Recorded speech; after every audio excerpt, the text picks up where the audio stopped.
I was always a DC guy. Maybe that started with the Lego Batman trilogy, where I got to see, for perhaps the first time, the Justice League. I also liked the Dark Knight trilogy, for which I had DVDs.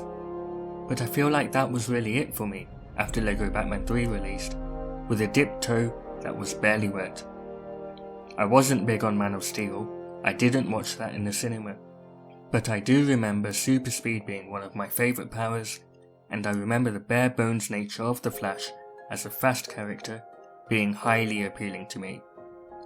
I have a distinct memory of telling my friends that he was one of my favourite superheroes, despite not even knowing what the Speed Force was. They immediately followed that up by recommending a show with a name you'll never guess. So I decided to watch it. I saw a season or 2 of The Flash, I think it was 2, before checking out Arrow and the rest of the Arrowverse. I spent so much time using this website over the years, it became a trusted friend. Skipping a few more years, Arrow ended. I mourned for that show, working on a project to say goodbye to it and gain closure, and I'm pretty sure I cried a few times outside of episodes. I had feelings that I hadn't felt since the loss of the 11th Doctor many years prior. Since then, the Arrowverse hasn't been the same. I don't think I'll cry when The Flash ends. Definitely not even remotely to that extent. But you know what? I'm going to miss this slice of time when the Arrowverse was airing, and everything that came with it. Here's why. You're so dark! You sure you're not from the DC universe? Some had the DCAU, others had Smallville. I had the Arrowverse.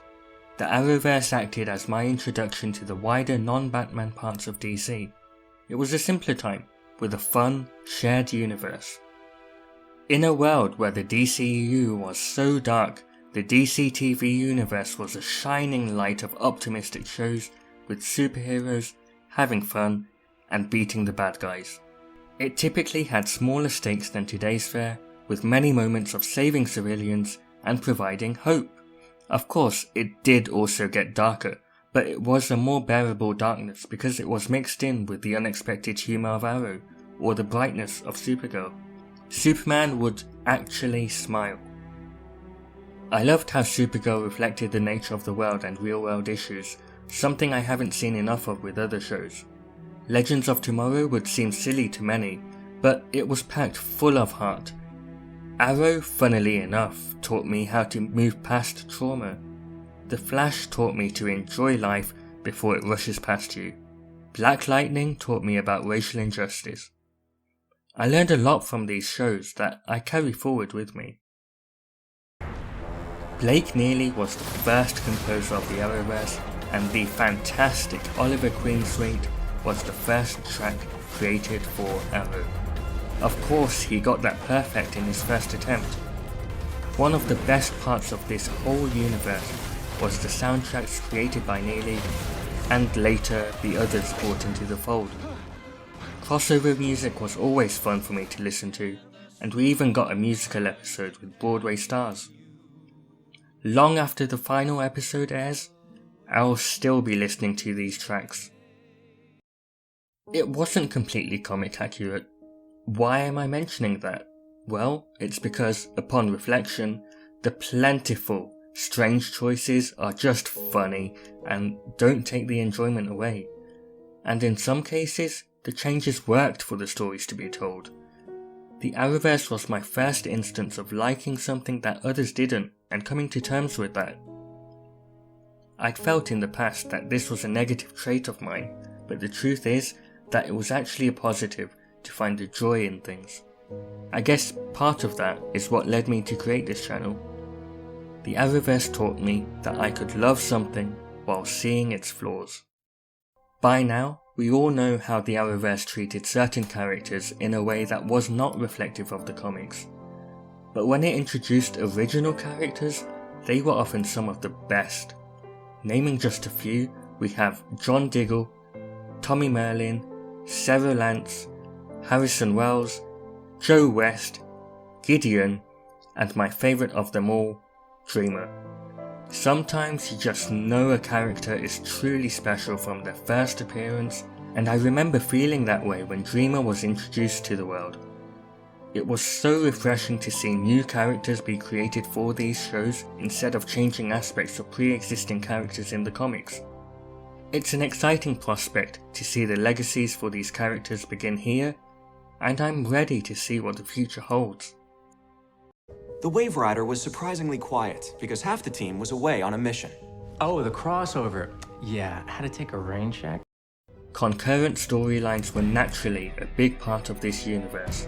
That came across with different tones of different shows that aired at the same time, but also within Arrow with its 5-year gap between story timelines where audiences saw the most iconic use of flashback transitions.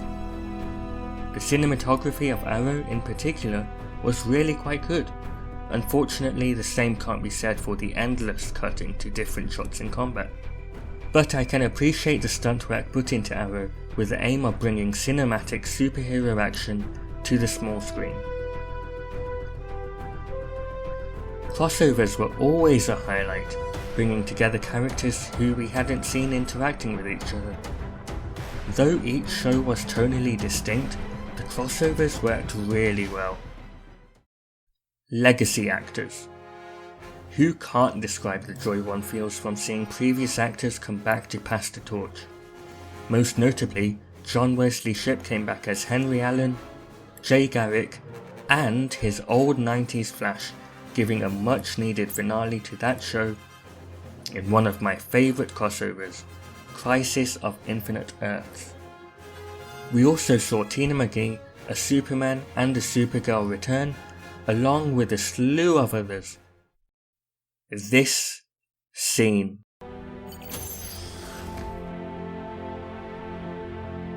That a girl. Now listen, we are all just trying to figure out this being human thing together. It's not always gonna be easy. And, you know, sometimes you'll feel like you're out of your mind. Or that the darkness is too much to bear. But it's worth fighting the darkness to discover who you really are. Yes. And not just for yourself. So you can create a better world for everyone. Now you're gonna make some mistakes. There's no formula to guide the way.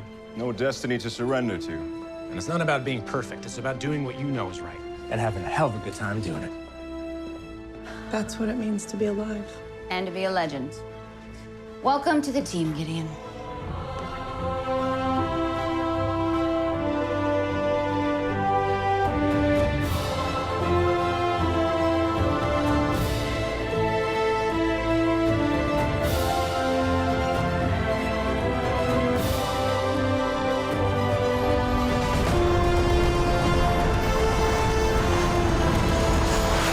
I don't think I need to add anything to that. Finally, the biggest one for me. Watching with my dad gave me memories that I've already seen that I will treasure forever.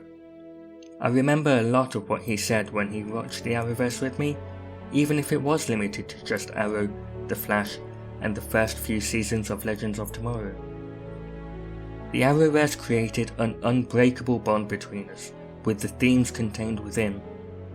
These shows had so many moments that emotionally resonated with me, and I'm thankful to have cried so much from them. The Arrowverse is something you really had to be there for. I'm going to miss it.